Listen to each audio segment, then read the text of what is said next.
Welcome back to Nintendo Treehouse Live at E3. We're here on the show floor of the Nintendo booth, and right now we're going to do a little bit of Treehouse competitive Splatoon 2 to see who has what it takes. So, we're going to have one team is going to be Corey, Matt, Audrey, and Sam against the two Riches, Kendra and Terry. So let's jump into the match and do this. We're going to start with a match of Turf War, and then we'll move on to some of the other game modes. So, right off the bat, people are going to be choosing their weapons. What are you going to go with, Corey? Dualies are brand new to Splatoon 2. I'm going to roll with the dualies to kick things off. Roll with the dualies. The dualies, of course, being a very maneuverable weapon, you can use that dodge roll to kind of hop around and outflank your opponent. Let's see how well Corey's able to employ that strategy. I got a lot of faith. This guy's pretty good at Splatoon 2, and he's all dressed up in his scientist researcher garb. So when everyone's ready, go ahead and slot in, and let's get this show on the road. Player 3, come on. Who's player 3? Rich. It's always Am Tower, man. That guy, like, he might be my direct manager, but he can't really say anything because he doesn't have a microphone. So hey, let's do this. Turf War, Treehouse Live, Humpback, Pump Track. All right, so right out the gate, we see Corey using those dualies to lay down a little bit of ink. And he looks like he's charging up a special. This is a smart man. So the dualie set in this show floor build we have right here uses the Tentamissiles. He's going to pop the Tentamissiles because I just told him to, and then he's going to launch them at that dude. So you can see, oh, they rain down, but whoever that was, I'm not able to tell, was able to evade those Tentamissiles. But those Tentamissiles are really great at smoking out your opponents because you can't be sitting still. Oh, it looks like maybe he's getting fired on. Maybe not. But those Tentamissiles, not only are they great at, offense and actually hitting opponents, but they're great at scaring opponents, which is almost just as valuable sometimes. Let's see if he can take out this roller. Oh, come on, Corey. Oh. Corey out. Corey danger. Come on, Betty. Oh, see, that was a sitting duck. You saw some difficulty. How are you feeling? You a little nervous right now? Not at all. Okay, well, your gameplay says otherwise. That's all right. Oh, Corey. Corey danger. It can happen to anyone. I understand. It's all good. Corey checking his map right now. He's going to he got it off, but he's going to super jump to one of his friends here. Ooh, and he does the immediate dodge roll after landing. That's very smart. Very handy with the dualies because if someone's camping your spot, the second you land, you can dodge roll and maybe evade their shots. Look at that. Look at that. Corey danger. Okay, he's going to live to ink another day. That's all right. Ooh, he has this. Ooh, he fired it off at 2. Ooh, maybe. But what you did there, woo. 2v1. Oh, Corey falling to the 2v1. Man, what happened there? 1 minute left. This is where it matters. That was all. 1 minute left. Let's pop that map open to see the ink. It's pretty even. You better get into that enemy territory, though, and clean up a little bit. I mean, I guess it's the opposite to clean up because you're just making a huge mess. But right now is where, oh, see, with the double splat, triple splat, Corey. See, at 39 seconds, Corey just won the game for his team. I'm calling it right now. This guy, great individual. Oh, yes. Okay, this guy's a monster. This is an absolute Corey with the splatostrophic cleanup there, man. It's ridiculous. Oh. Okay. Yep, you can see that entire midsection. Corey, what is going on? You're playing out of your mind right now. Yeah. I don't know what's going on right now. He's just in the. Oh, come on, man. I'm just playing. You did a great job, Corey. Let's see what the final tally was. 57.7 to 31.7. I'm not going to do the math because that's not really my thing.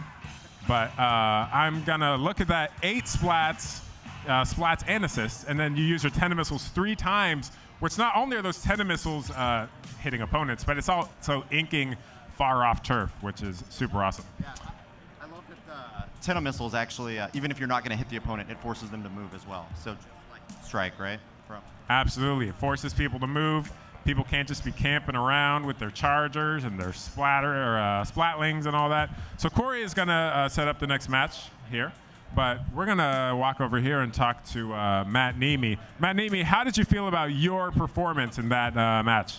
My personal performance was just okay, but I'm really glad we got Corey Danger leading the team here because I think that clinched the win for us, and he's the man. Corey Danger, the team leader, he instills confidence in all of his teammates. He paves the way for victory, you know? You can't, you know, if I ever play in a competitive Splatoon tournament, Corey Danger's going to be my first pick. And then maybe Rich because, yeah, he's my boss. Okay, well, we're going to move on to, what is this? Rainmaker. Yes. So Rainmaker, as you know, it's a little bit like American football. You basically have the Rainmaker in the middle of the stage. Teams have to grab it and push it into enemy territory. We'll see if Corey Danger is able to do that. He's going to go with the roller this time around. Why the roller? Just wanted to show off some of the new changes from Splatoon 1 to Splatoon 2. So, of course, you've got your standard rolling action. You can still fling ink with the roller. But when you jump and fling, you've got a little bit more range. Oh. That's true. The range didn't help you right there, though. You got a little bit too close for comfort trying to use that you know, vertical flick. You got to.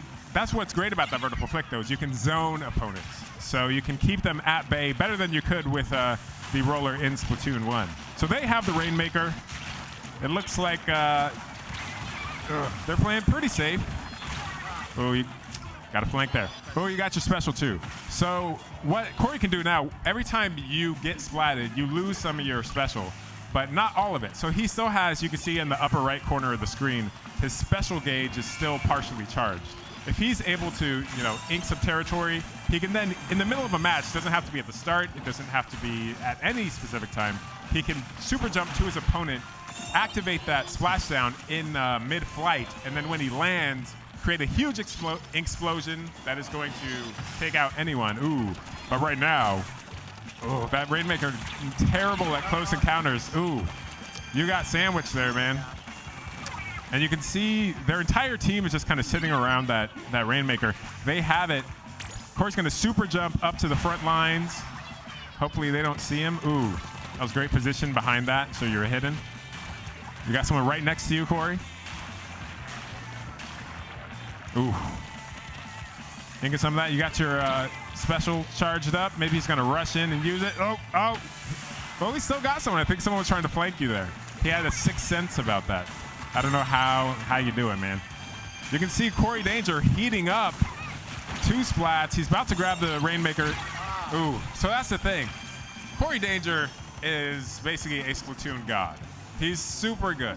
The rest of his team, also very good. Maybe not as practiced, but this is such a team effort. If Corey picks up the Rainmaker, his teammates have to be there for him because he's not going to have that offensive capability he would otherwise.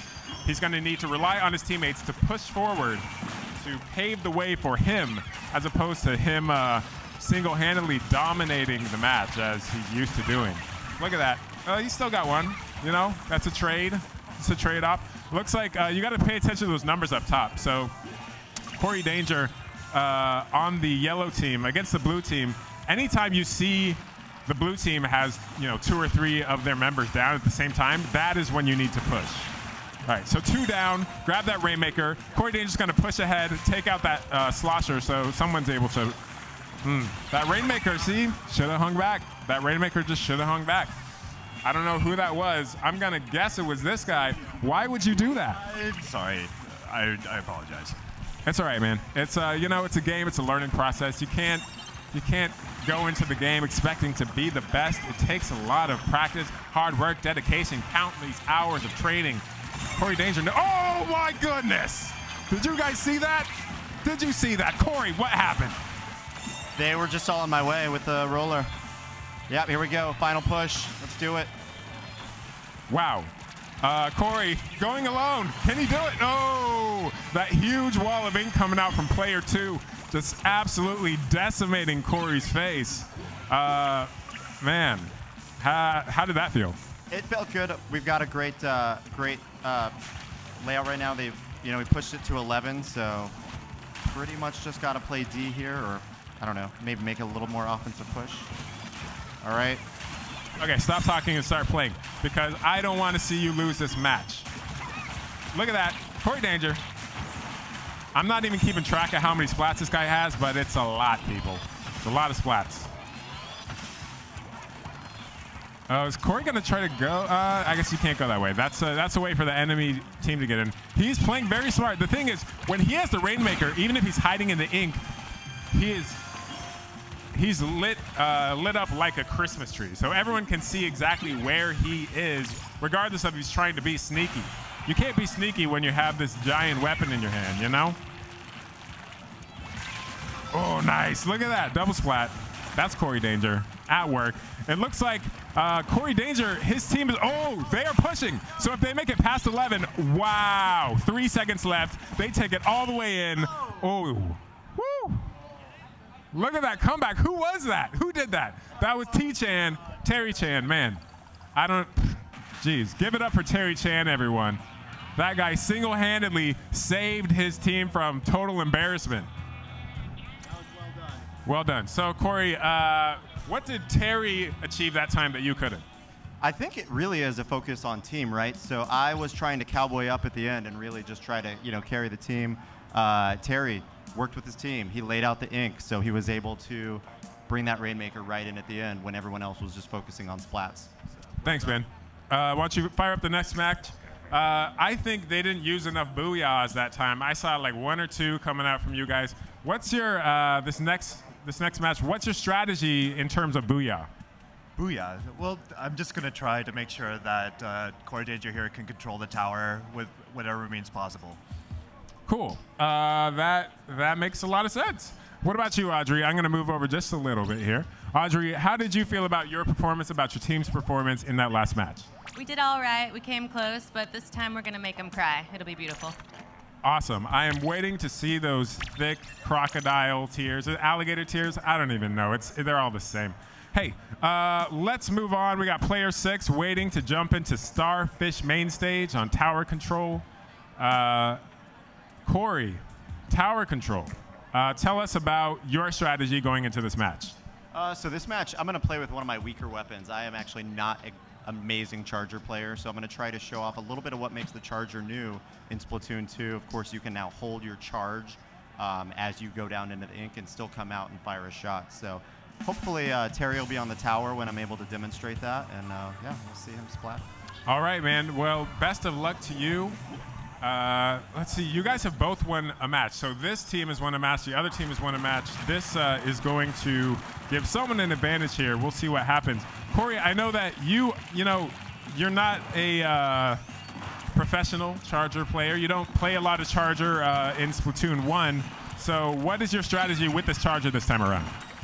We really want to support my team as much as possible. I tend to just go in and run and gun, and that's not what the charger's meant to do. All right. You heard it from the horse's mouth, folks. I'm not saying you look like a horse or anything, but I think you better stop horsing around and splat these fools. Okay, so the oh, see, he charged it up. Oh, look at that. Double splat with the Stingray. The Stingray, as you know, travels through objects. So that actually penetrates through the tower. Even if someone's hiding behind that little beam on the tower, it's going to go right through that and splat anyone. And that's why this set is actually really effective here, because he's able to, oh, careful. Oh, they were right there. They were hiding. He's actually able to hit those concentrated enemies on top of the tower with his charger, and then once he gets his special up, he's actually able to do the same with the all-powerful Stingray. There you go. Corey getting a little elevation. On Starfish main stage, the charger is incredibly effective from this vantage point. You can see, oh, see? Player 1. Who is that? That's, man, Terry. there's like this rivalry right now between Terry and Corey, and I don't know who's gonna win, but it's exciting. I'm excited right now. Looks like both team captains encouraging the rest of their team. Nice work, player 6 on that tower pushing it back, but someone's coming up. Ooh.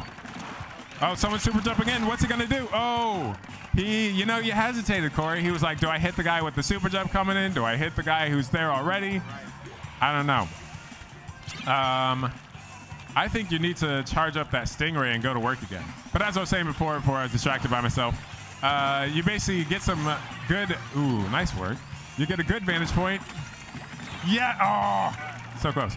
Good vantage point, and because this tower has to move through this valley, you're able to kind of sit up here, and it's, it's like a tower defense, so to speak. I mean, you have this vantage point. It has to move right past you, and you are defending that tower by, wrecking fools in the face just like that. All right. Looks like you are at checkpoint 1. So so you guys are still far. You have a long way to go here. The other team, the blue team, has pushed it to 23. If they get that to 0, it's a knockout. They win immediately. But if the green team, do not push it to at least 23, you're going to lose on a TKO, technical knockout. That's not an actual in-game term. I just made that up, so please don't quote me.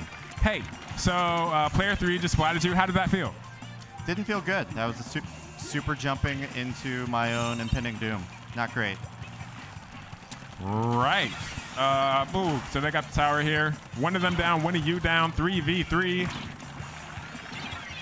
They're at checkpoint 3. So this checkpoint system, they actually have to wait at this before they can actually move on. So that gives, Corey getting desperate. 2v1. Oh. 2v1, I mean, you have a charger, close quarters, 2v1, there's nothing you can do. You guys suffered a knockout. I don't know how you guys felt about that. Can you tell me a little something? Yeah, again, I tried to do too much with the charger. It really is getting that practice in, knowing what weapons do really well and working with your team to overcome the objective. This isn't turf war, tower control, so what do you want to do? So I kind of got a little closer to the action in that than I otherwise would have with some other weapons. Thanks for that. Why don't you fire up the next match? We are going to jump into a little bit of Splat Zones. We only have a few minutes left, but we're going to try to sneak this match in. We'll see what happens. Matt, Nemi, Audrey, Sam, you guys are down 2-1. So if you don't win this next match, which actually, let's see, I think we'll be able to finish this match. If you don't win this next match, how are you going to show your faces at work on Monday? I'm not. I'm going to do this, I think, all day and cover my head in shame. Okay, yeah, that sounds like a good strategy. I look forward to seeing that on Monday. Corey Danger is going to choose the Octobrush. And the Octobrush has this new sub-weapon called the Autobomb. It's adorable. We'll see if he's able to employ that in an effective manner. We're going to Muscle Forge Fitness.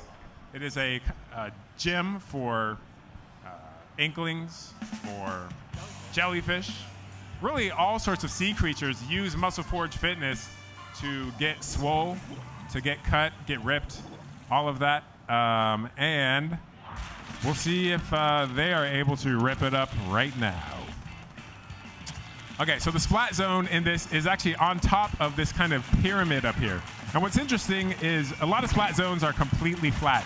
On this stage, the Splat Zone actually kind of dips down, you see there. So if you're on the edge of it, you can actually hide and not be seen by the others. So it actually adds a new kind of mechanic there. Both teams fighting for control up here. Corey Danger just spamming that, able to get the double splat with that. They have control of the Splat Zone here. You see at the top of the screen, their counter is ticking down. If they get that to 0, it's a knockout. They win.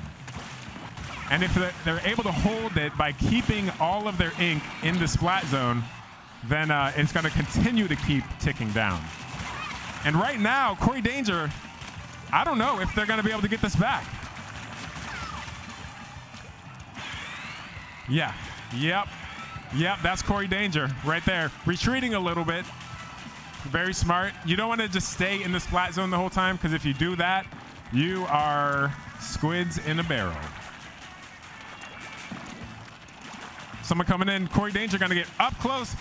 You know, when you're, oh no, yes, dude. Team wipe, watch this, watch this. Corey Danger sneaking up behind like a ninja. Oh, he gets it. Corey Danger single-handedly taking out the entire enemy team, holding down the Splat Zone, and ties it up 2-2. I don't want to say that was, Corey Danger carried you guys to victory, but Corey Danger carried you guys to victory. Wow, dude, how fast is the ink pumping through your veins right now? It's actually really fun because I haven't spent a ton of time with the Octobrush. But all right, this guy just found his new main weapon, people, because you don't have a match like that and then just you don't. Okay, so thank you very much for joining us. We're gonna jump back to another title now, which is Metroid: Samus Returns. Please stick around.